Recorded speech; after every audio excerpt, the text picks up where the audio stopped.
La mobilisation sera-t-elle plus forte que le 19 janvier prochain? La réponse est oui, si l'on en croit les organisateurs. Demain, la manifestation contre la réforme des retraites doit partir à 14h de la manufacture des tabacs, direction la place Bellecour. Il y a 10 jours, ils étaient plus de 25 000 à Lyon à manifester. Aujourd'hui, 7 Français sur 10 sont opposés à cette réforme. Alors les députés de la majorité du Rhône multiplient les opérations sur le terrain pour convaincre Anaïs Bernard et Amélie Duchamp. Rencontrer pour expliquer, c'est la stratégie de la majorité qui se mobilise sur les marchés. L'enjeu, faire adhérer les Rhodaniens à la réforme des retraites. Ce qu'on va faire aussi, c'est qu'on va étendre ce qu'on appelle la retraite progressive. C'est-à-dire vous pouvez vous arrêter avant, en faisant un mi-temps. Et ça, effectivement, ça sera compensé. Je reste sur le fait qu'il faut qu'ils continuent de discuter, que l'emploi des seniors, c'est un sujet passionnant pour tout le monde, difficile, délicat, parce qu'il y a une vraie réalité. Dans le privé, c'est très difficile de trouver du travail après 50 ans. Manque de précision et incompréhension, la réforme sème la colère chez certains. Oh, j'y crois plus à ces gens-là, ils ont des paroles toutes faites, ils répètent toujours les mêmes choses. Pour ceux qui ont des travaux pénibles, ça va être dur d'arriver jusqu'à 64 ans. De 62 à 64 ans, l'âge de départ pour lequel il faut convaincre. On demande un effort aux Français pour équilibrer notre système de retraite, dans le sens où on sait qu'il est déjà déficitaire de 30 milliards. Moi, je comprends assez bien que les Français soient mécontents, dans le sens où on leur demande un effort. La seule chose, c'est savoir s'ils donc on leur demande un effort, pour moi, c'est savoir s'ils comprennent pourquoi est-ce qu'on leur demande un effort. Selon l'IFOP, 68% des Français seraient défavorables à la réforme des retraites.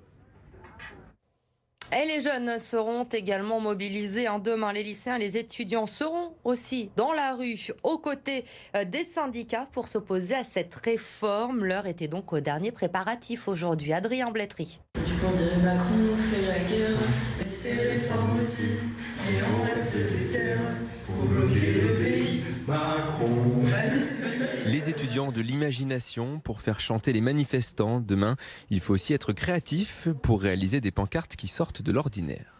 Ne battons pas en retraite. J'ai écrit à 1000 bornes de la retraite. Enfin, c'est pas très compliqué, juste essayer de mettre en avant, que ça se voit et que on voit ce qui est le plus pertinent et le plus important à retenir, quoi. Des pancartes, des banderoles et un mégaphone seront de sortie demain pour accompagner les étudiants qui risquent d'être plus nombreux que lors de la dernière mobilisation. Du côté de l'Union nationale des syndicats autonomes, on mise sur les jeux de mots pour alerter. Moi, c'est non à la réforme des retraites. Ma phrase, c'est ne mettez pas la France en burn-out. On pense à tout le matériel, mais aussi aux musiques qui passeront demain dans le cortège.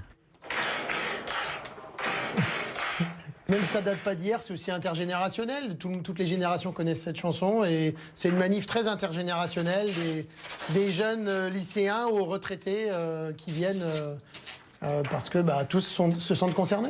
Les syndicats s'attendent à voir plus de monde à Lyon que lors de la précédente manifestation du 19 janvier dernier. Le tracé en tout cas est identique. Le cortège partira de la manufacture des tabacs à 14h en direction de la place Bellecour. Allez, préparez-vous à une nouvelle journée de galère dans les transports en commun lyonnais. Demain, les métros et les funiculaires vont circuler seulement entre 5h et 20h30. La ligne B, elle sera à l'arrêt toute la journée. Des bus relais vont être mis en place, mais seulement entre la gare d'Oulin et Jean Massé. Fréquence allégée sur les lignes de tram et sur de nombreuses lignes de bus. Toutes les infos sur le site, bien sûr, des TCL. Du côté de la SNCF, ce ne sera pas franchement mieux. Un TGV sur 2 sur l'axe sud-est, 2 Ouigo sur 5, 2 TER sur 10 seulement. Regardez les prévisions précises de trafic pour notre région. Seulement 9 allers-retours entre Lyon et Saint-Étienne, 6 allers-retours entre Lyon et Brignais. Pas de train direct entre Lyon et Bourg-en-Bresse. Anticipez donc vos déplacements demain dans la région. Perturbations également à prévoir demain dans les écoles à Lyon. Sur les 208 établissements de la ville, une centaine impactés. 82 restaurants, par exemple, scolaires seront fermés. 17 vont accueillir les enfants sur le temps de midi, mais les parents doivent préparer un pique-nique. Les garderies du matin et les accueils périscolaires en fin de journée touchés également demain. Le détail des écoles concernées à retrouver sur le site de la ville de Lyon. Et puis à Vénissieux, la mairie, elle sera fermée demain entre 13h et 17h. 17h. Comme d'autres maires de France, Michel Picard a décidé de manifester aux côtés des organisations syndicales et des salariés. Les rendez-vous qui étaient déjà programmés pour l'après-midi seront tout de même maintenus, indique la ville de Vénissieux aujourd'hui. Face à la polémique et au risque de tension, Grégory Doucet renonce finalement à l'organisation de sa table ronde dans le cadre des 30 ans des accords d'Oslo. La présence de l'activiste franco-palestinien Salah Hamouri avait provoqué la colère de la communauté juive, mais aussi de nombreux élus. Lucine Olorgue et Anaïs Bernard. Moins d'une semaine après l'annonce de l'événement, le maire de Lyon annule finalement la table ronde Regard sur la Palestine. C'est avec gravité mais raison que cette décision a été prise afin de trouver les voies d'un dialogue renouvelé et d'un nécessaire apaisement. Ses opposants, mais aussi différentes associations de la communauté juive lui reprochaient le manque de représentativité des intervenants choisis, dont l'invitation d'un avocat franco-palestinien controversé. Pour eux, cette annulation est un soulagement. Il aurait dû avoir le courage d'annuler cette conférence bien avant. C'était pas la peine d'attendre qu'il y ait des grandes tensions pour le faire. Dimanche, le maire de Lyon, absent lors de la commémoration de la libération d'Auschwitz, a été hué par l'Assemblée. Des événements qui ont poussé la préfecture à mettre en demeure Grégory Doucet, lui demandant d'annuler la table ronde sous 24 heures, sous peine de prendre la décision de l'interdire. Je crois qu'il a pris la décision qui me semble la plus raisonnable dans le cadre du respect de l'ordre public et de la sécurité des citoyens. Nous avons l'un et l'autre cette responsabilité que nous devons partager. Le maire de Lyon a par ailleurs annoncé qu'il organisera prochainement d'autres rencontres grand public sur la situation en Israël et en Palestine.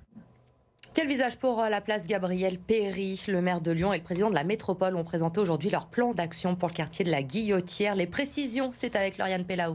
Plus de place pour les piétons, végétalisation des rues, des aires de livraison ou encore une future voie lyonnaise pour apaiser le quartier de la Guillotière. Plusieurs annonces ont été faites par la ville et la métropole de Lyon. Des mesures avaient déjà été mises en place pour améliorer le cadre de vie des habitants. Plus de patrouilles de police, un accompagnement des personnes à la rue ou encore un travail sur la propreté. Mais cela n'est pas assez. La ville et la métropole s'engagent donc à poursuivre la lutte contre l'insécurité, contre le logement indigne ou encore sur l'installation de commerces plus variés. Pas de changement radical. En revanche, la piétonisation de la rue de Marseille n'aura finalement pas lieu pour le moment. Quant au clip, il ne sera pas détruit. La métropole assure qu'elle va pousser les nombreux propriétaires du bâtiment à faire des travaux de rénovation. Écoutez Bruno Bernard, le président de la métropole de Lyon. Il y a aujourd'hui plus de 400 propriétaires sur le clip, c'est très compliqué à agir dessus.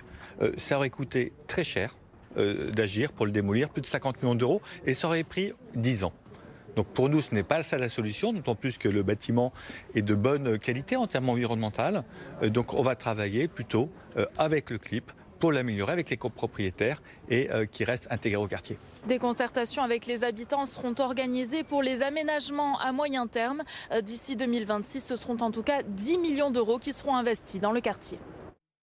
Le début de l'Open 6e sens au Palais des Sports de Gerland, c'était aujourd'hui et déjà une Française éliminée malheureusement. Alizé Cornet, tête de série numéro 3, a été battue par la Colombienne Camila Osorio. Une défaite en 3 manches pour Alizé Cornet, 6-4, 4-6, 6-1. On va suivre évidemment l'entrée en lice demain de la locale de l'étape. Caroline Garcia, elle est très attendue évidemment, numéro 4 mondiale. Elle sera opposée à la Tchèque Teresa Martinkova.